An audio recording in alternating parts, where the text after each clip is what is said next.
আসসালামু আলাইকুম আপু। ওয়ালাইকুম আসসালাম। ভালো আছেন আপনি? জি ভালো আছি। দিনকাল ভালো যাইতেছে? হ্যাঁ ইনশাল্লাহ পার্কে ঘুরতে এসে কেমন লাগলো? ভালোই লাগছে। আচ্ছা, আমরা একটা চ্যানেল থেকে আছি ধাঁধা খেলতে। আপনি কি আমাদের সাথে ধাঁধা খেলবেন? খেলি দেখি কতটুকু পারি।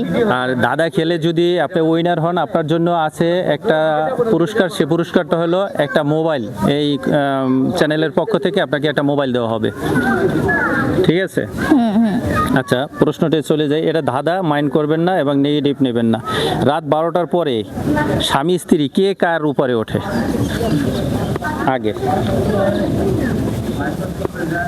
খাটের উপরে তো স্বামী স্ত্রী ওঠে। খাটের উপরে স্বামী স্ত্রী ঠিকই ওঠে, কিন্তু আমার প্রশ্নটা ওইভাবে ছিল না। আমার প্রশ্ন ছিল রাত 12টার পরে স্বামী স্ত্রী হলো এমন কোন জিনিস ফ্রিজে রাখার পরও গরম থাকে? ভাইয়া, বল। আমি আজ পর্যন্ত শুনি নাই ফ্রিজে এমন কোন জিনিস রাখলে গরম গরম হয়, ঠান্ডাই হয়। ঠান্ডাই ঠান্ডা হয়। হয়? হ্যাঁ আচ্ছা, একটু চিন্তা ভাবনা করেন। এই জিনিসটা হলো আপনাদের মেয়েদের বেশির কাজে ব্যবহার করে, মানে রান্না বাড়ার কাজেও ব্যবহার করে। কেউ দিয়ে দিলাম। রান্না বাড়ার কাজে। হ্যাঁ, হ্যাঁ। হ্যাঁ, আমাদের তো সবজি অনেক কাজেই আমরা লাগাই, ফ্রিজে রাখি এই জিনিসগুলো।